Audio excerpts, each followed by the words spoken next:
How great would it be if it was actually the correct temperature that I could wear this dress outside today? Instead, it's rainy, it's gross, and my hair's all flat because it won't stop raining, plus it's humid.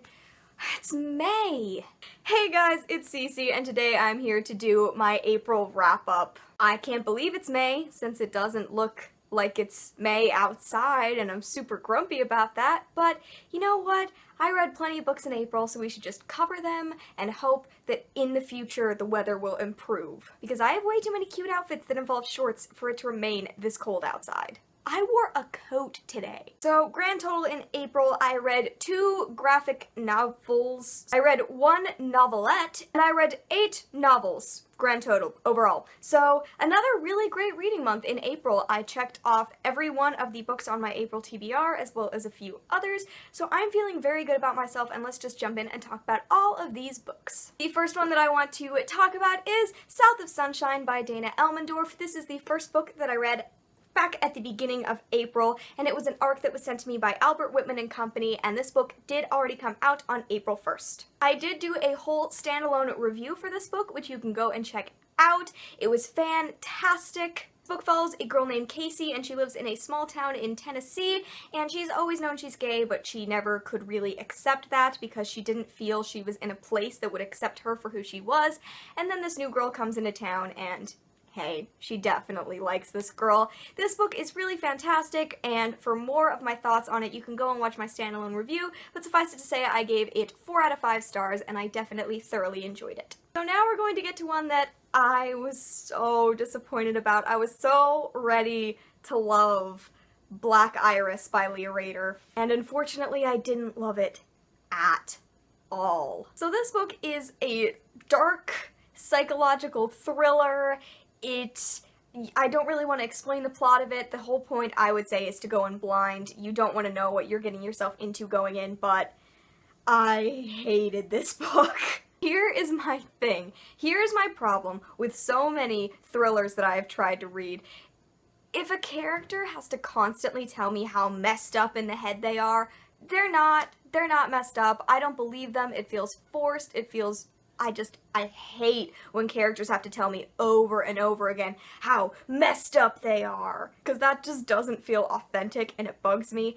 I didn't like the prose in this book at all. I felt like at points it was completely incoherent and I didn't even know what was happening anymore. Especially in regards to the sex scenes, I was kind of like, what's happening? This feels like a clashing of like energies instead of 2 human beings having sex. I hated the main character, and not in the way that I was supposed to, because it says at the beginning, the narrator's very clear to lay out that she is an unlikable main character because she's a writer and so she constantly says these things, but she came off as so pretentious. People in real life don't just spurt quotes back and forth to one another. Oh my god. The quotes that went back and forth between the 2 of them. I'm an English major. We don't do that. We don't just say things back and forth and quote poetry. The romance was weird and completely unbelievable. I did not like this book at all. I was so hoping I would.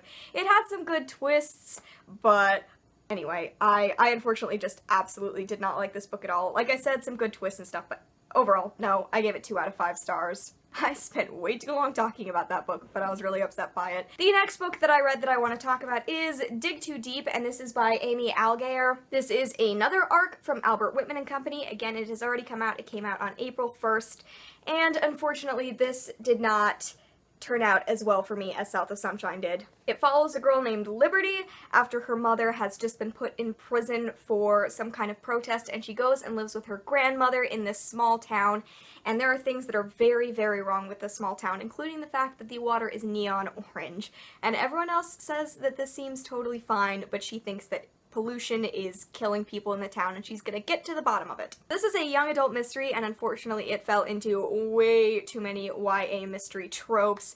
The girl who's 17, who's like, I'm gonna take everyone down, felt really unrealistic. It suffered from this weird Insta relationship. Some of the characters were incredibly unrealistic. I liked kind of the ending, but it also was weirdly reminiscent of how they like trick Troy in High School Musical, which isn't exactly what you want to say about like a suspense mystery book. And just like Black Iris, this book suffered from the I'm not like other girls syndrome. In fact, this book and Black Iris, on the exact same page number, these characters are acknowledged as a not like other girls character. So that was a bad back-to-back read for me. So overall, I just didn't get along with this book very much. I wound up giving it like a 2 or a 2.5 star, just another really disappointing one, unfortunately. Next up is that novelette I mentioned, and that is called Any Way the Wind Blows by Carlin Grant. This is part of a collection of novelettes. I'm saying novelette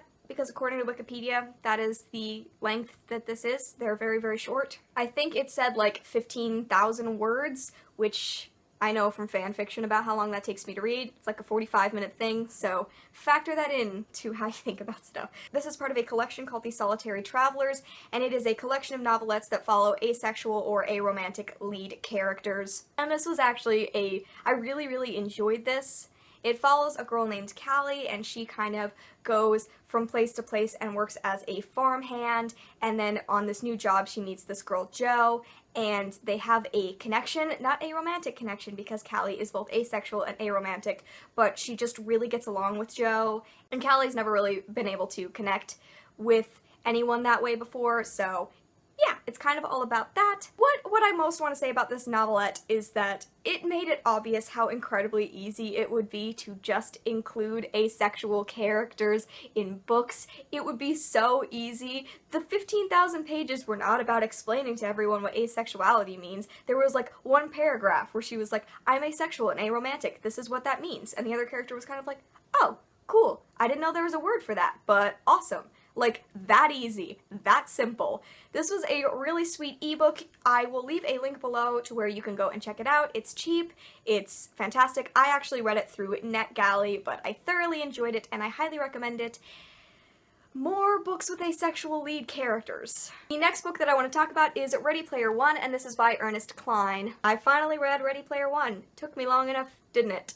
This book takes place in the future, in a world that has kind of been destroyed by technology and pollution, and so most people spend a lot of time in their lives in this virtual reality game called Oasis. And basically the creator of Oasis has died, and after he died, instead of leaving his huge empire to someone, he created this like hunt, the scavenger hunt game within Oasis, and whoever wins the game gets control of his whole empire and Oasis and all of that. And the lead character, Wade, is one of the people who is after this fortune. And so I just want to start out by saying I did overall really enjoy this book. I am going to be doing a spoilery discussion video because there's just like too much I want to talk about. I did overall really enjoy this book. My biggest problem was it felt like it was written by a bitter geek boy who was mad he didn't get attention from girls in the 80s because he was a geek. And that voice annoyed me to no end.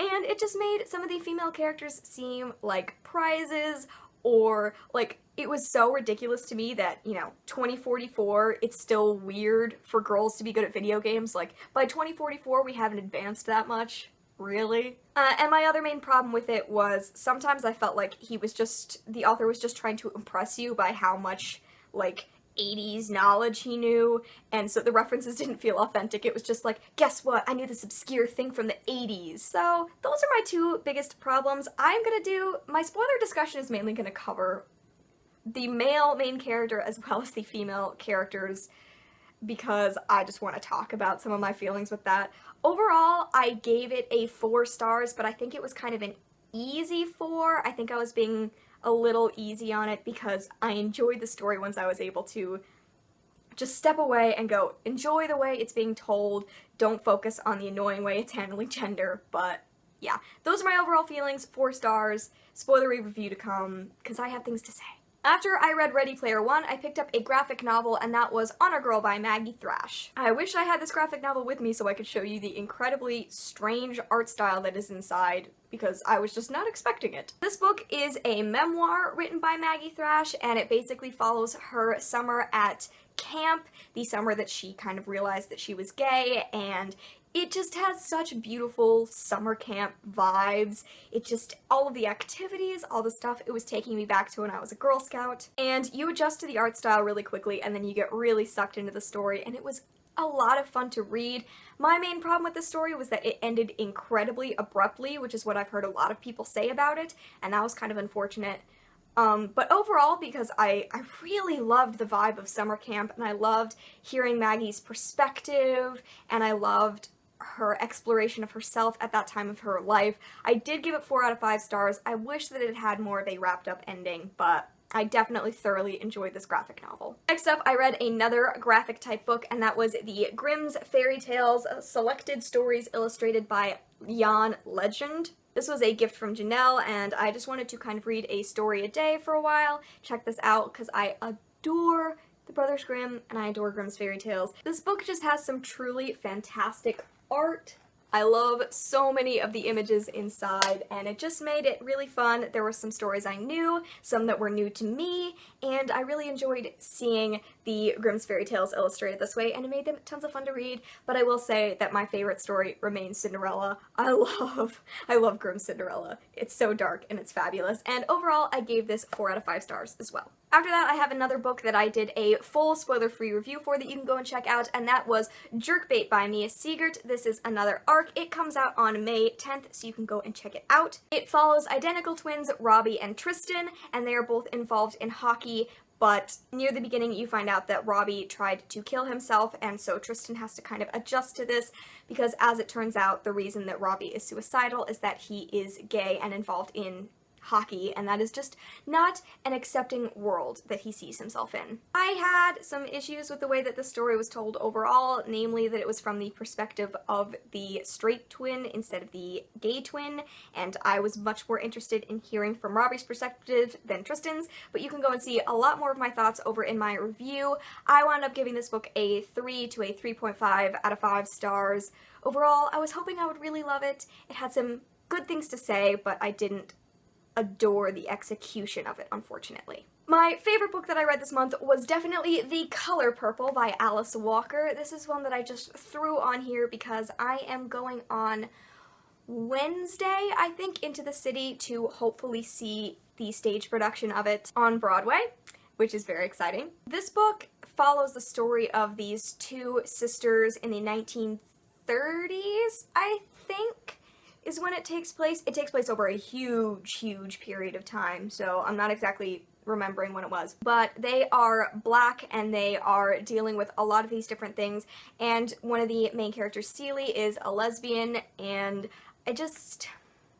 I loved this book. It took me a little bit to get into the story and to learn all the characters, because you're thrown a lot of information very quickly, and some of it's like, whoa, wait, what's happening?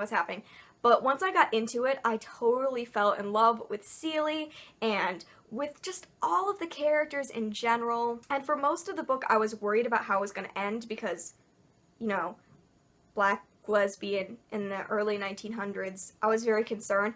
But I adored the way it ended, and I just fell in love with every one of these characters, and I didn't think I was going to be as passionate about it as I am, but it was fantastically written. It was a beautiful story spanning so much time, and I am so excited to go and see the Broadway show because there's just some incredible actresses in it, and I'm just so excited. I wound up giving this book 4.5 out of 5 stars, and it was definitely my favorite of the month. The next book that I read in April was The Picture of Dorian Gray by Oscar Wilde. I had never read The Picture of Dorian Gray before, and then I had to read this for my gender and sexuality in 19th century England class. It's a long title. Basically, this book is about a boy named Dorian, and he is this incredibly, like, beautiful person, and everyone's amazed by his beauty.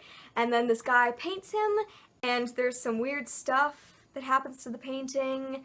I mean, I feel like most people know what The Picture of Dorian Gray is about, at least a little bit, but I really enjoyed this book.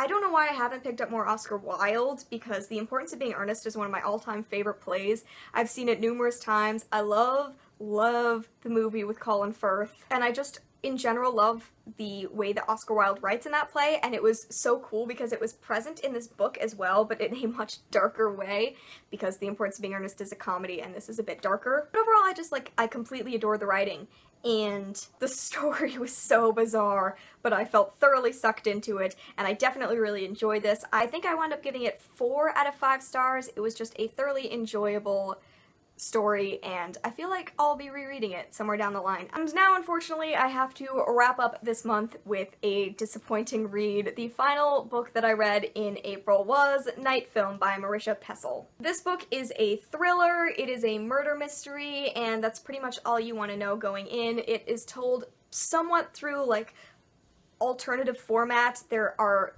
a lot less sections of that alternative format than I thought, but there's stuff like evidence and pictures and websites and stuff in it that you can look through, so you can also solve the mystery. And the first thing that I want to say about this book, because I can't say any more about the plot, you have to go in blind, is it is like at least 200 pages too long.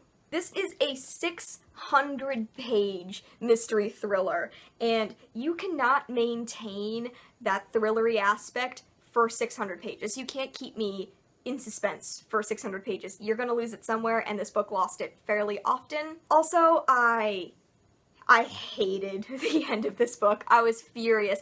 I realized halfway through that I knew exactly how it was going to end, and I was right, and it got there, and I was so mad. I didn't like the way that the ending was. I mean, I knew, like I said, I saw it coming, but I was still super annoyed. And this book featured a character who I was told over and over again how messed up they were.